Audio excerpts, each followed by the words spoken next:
Salut les potes, c'est Jikfio, j'espère que vous allez bien. Aujourd'hui on se retrouve pour un petit tuto, le petit tuto de mise à jour BIOS. On a déjà fait Messi, Asus et NZXT, j'enchaîne avec Gigabyte.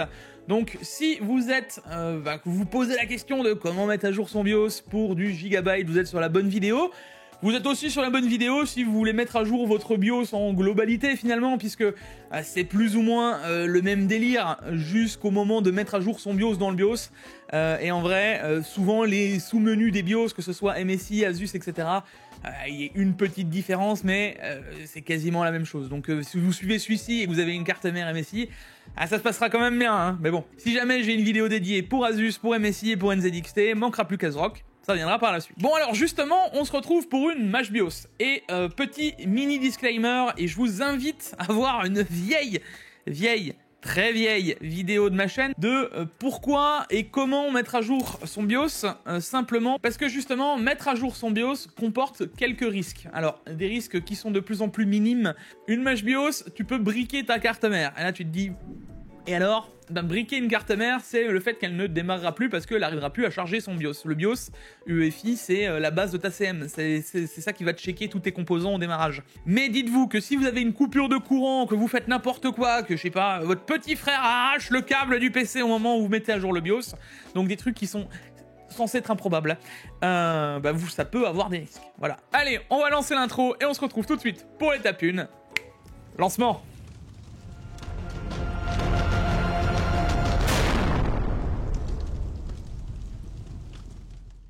Bon, et nous revoilà les potes. Alors, comme d'habitude, la première chose qui est importante, les gars, c'est de s'abonner, de liker, etc. Si la vidéo t'a aidé, de repartager la vidéo à ceux que ça pourrait aider, hein, tout simplement. Bon, alors, étape 1, et pour ça, il vous faut un prérequis, c'est peu importe, une clé USB ou quelque chose que vous pouvez utiliser en clé USB, une carte SD que vous pouvez brancher en USB, enfin bref, un lecteur flash, hein, ni plus ni moins.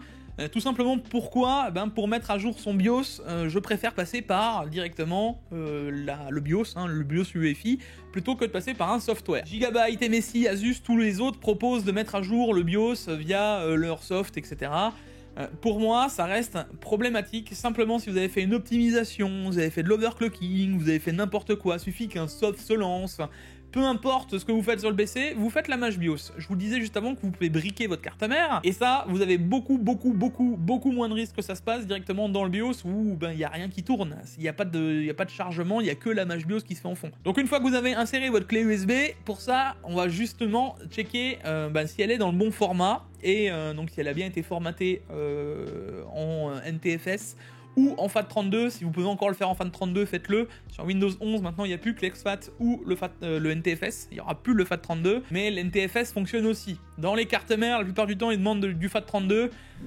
Normalement, le NTFS, ça passe, donc ne vous posez pas la question. Pour savoir si elle est en NTFS ou pas, rien de plus simple, hein. Vous allez dans l'explorateur de fichiers. Là, moi, j'ai déjà la clé qui s'appelle Mash BIOS. Vous faites clic droit, propriété. Et là, vous voyez directement dans Général, type, système de fichiers, NTFS.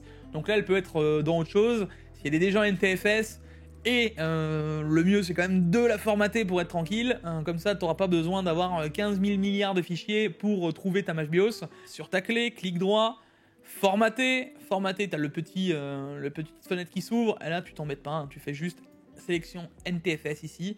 Formatage rapide. Tu donnes un nom. Moi, je l'appelle Mash BIOS comme c'était tranquille. Tu démarres. Là, il te dit que tu vas supprimer tous les fichiers intérieurs. Oui. Et voilà, il te prévient que le formatage est terminé, étape 1 passée, avec succès, on passe à l'étape 2. Étape 2, c'est d'identifier la carte mère et le BIOS que vous avez actuellement. Parce que je me doute que certains ont acheté des PC prémontés, etc. etc. Et si vous découvrez pas la carte mère que vous avez, ça va être compliqué. Alors pour ça, on a, à mon sens, 2 softs que je donne toujours. Maintenant, je vais en donner 3. 3 softs, parce que maintenant, on a Benchmade qui regroupe les 2 autres. Et télécharger Benchmade, à mon sens, est même mieux parce que vous avez directement des benchmarks avec, si vous voulez tester votre PC, etc. Et puis les 2 autres softs sont compris dedans, donc même pas besoin de se poser la question. Vous avez tout un utilitaire pour vous aider pour les configs de vos PC. Mais si jamais vous n'avez pas envie de Benchmade, machin, je sais pas envie d'installer 36 benchmarks ou autre, je vous donne les 2 softs à côté. Alors moi les softs, je les ai déjà, mais avant j'aimerais quand même vous montrer les pages de download de ces softwares. Simplement parce que avec maintenant les problèmes qu'on connaît, hein, arnaque, etc. Enfin, là pas à la bonne page, vous avez téléchargé je ne sais où. On va tout de suite donner les bons sites, comme ça vous savez.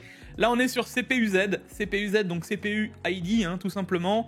Vous allez dans Setup English et vous allez le télécharger. Hein. Après, si vous voulez la version Cooler Master, Asus, MSI, Gigabyte, voilà, en fonction, voilà, ça change rien. Mais si vous avez envie de vous faire plaisir, vous pouvez passer par là. Donc CPUZ, CPU ID, j'insiste. Pareil, HW Info, le site c'est bien HW Info Diagnostic Software. Pareil, il est ultra important, vous aurez toutes vos sondes de température, etc. Avoir les deux, c'est un plus pour pouvoir savoir et faire une corrélation entre votre BIOS et votre carte mère, qu'on ait bien les mêmes infos sur deux softs différents. Et Benchmade, donc benchmade.org, hein, qui est finalement le site d'extension de HWBot, hein, qui est là où on fait, nous, les overclockers, les records, etc. Benchmade, c'est un soft qui permet de vérifier et de valider tous les scores qu'on fait nous en tant qu'overclocker. Donc en premier lieu, on va lancer HW Info. Donc HW Info, ça va se présenter comme ça, les gars. Vous aurez donc un menu de lancement. Alors c'est surtout la carte d'identité là qui nous intéresse, hein, de votre PC. Là-dedans, vous avez littéralement tout. Vous avez le processeur, vous avez la carte graphique, vous avez la carte mère, vous avez les timings des RAM, vous avez littéralement tout. C'est la carte d'identité de votre PC. HW Info ne sert pas qu'à ça, hein. Si jamais vous avez les capteurs de votre PC, vous avez les rapports de problèmes, les gestionnaires de périphériques, etc. Enfin voilà, vous pouvez vraiment faire plein de choses. Là nous, ce qui nous intéresse juste, c'est vraiment ce que nous donne en info pour la carte mère. Donc vous allez ici, vous voyez bien qu'on est sur une Gigabyte B550 Gaming X V2. Donc AMD B550 avec Promotory, donc ça c'est la puce du chipset, ni plus ni moins. Et derrière on voit la version du BIOS, on est bien sur la version FB. Et vous allez voir que cette carte mère par exemple, moi elle m'a fait un peu suer, parce que vous savez que des fois Gigabyte, ils font un peu n'importe quoi, et c'est assez rigolo, parce que celle-là elle m'a fait un peu suer, j'ai dû galérer à trouver la bonne version de ma carte mère. Des fois vous avez des rêves 1.1, 1.0, enfin 1.2, 2.0, etc., etc. Gigabyte, ils sont champions pour faire ça. Et si jamais vous avez la boîte de votre carte mère, vous avez directement une petite affichette sur le côté de la carte mère avec le numéro de série. Et normalement, vous aurez, si c'est une rêve 1.3, 1.4, etc. Moi, ma carte mère en B550, c'est une rêve 1.3. Là, vous vous dites aussi, mais comment, si j'ai pas le carton de ma carte mère, comment je peux le retrouver? Vous pouvez vous aider par le BIOS en fait. Avec la date de version, vous voyez là on est du 14 novembre 2022 et la version FB, vous pourrez le retrouver après sur le site Gigabyte. En fait, si vous voyez pas la version de BIOS FB et pas la date, vous êtes sûrement pas sur la bonne rêve de carte mère. Mais voilà, si jamais vous galérez avec Gigabyte, on peut s'en sortir comme ça. Derrière, on peut lancer CPUZ. CPUZ qui va nous donner littéralement les mêmes infos. Hein. CPUZ, vous allez dans l'onglet Mainboard et on retrouve exactement la même chose. Hein. Modèle B550 Gaming X V2, PCI Express 3.0, blablabla. Hop là, version du BIOS, FB et date 14 novembre 2022. À partir de là, on sait qu'on est pas mal. Donc étape 2 réussie, je vous montre quand même Benchmade juste avant de couper et de passer à l'étape 3. Voilà, dans Benchmade, donc vous avez tous les softwares que vous pouvez utiliser pour du bench, mais surtout donc les deux CPUZ et même GPUZ et autres, et HW Info, ce qui permet de vous donner vraiment toutes les informations en un seul soft, sans forcément aller chercher 15 000 softs et un potentiel risque en plus. Allez, étape 3, c'est ni plus ni moins qu'aller chercher le BIOS sur le site constructeur. Alors là pour ça, je vais vous voir arriver en mode oui mais Gig, on va le trouver où, etc. Faut aller le chercher sur tous les drivers. Non, n'allez jamais chercher des pilotes ou quoi que ce soit sur des sites au fin fond d'internet. Quand vous cherchez à mettre à jour votre carte mère, ça se passe toujours et toujours au même endroit. C'est toujours la même chose, c'est directement sur le site du constructeur. Il n'y a jamais 36 choses et c'est assez simple, vous allez directement sur votre page internet, vous copiez-collez ce que vous avez de HW Info ou de CPUZ, vous le collez dans le navigateur, vous n'allez pas sur Amazon ou je ne sais quoi et vous allez directement sur le site de Gigabyte. Vous tombez sur la ref de votre carte mère, donc là vous aurez toutes les spécificités de la carte mère, on s'en contrefiche, vous allez dans support, à partir de là vous voyez littéralement tout ce qui est intéressant à savoir sur votre CM. Si vous voulez même savoir les compatibilités de vos CPU, vous avez toute la liste. Donc voilà, on sait avec quoi la carte mère est compatible. Nous, ce qui nous intéresse, c'est le téléchargement.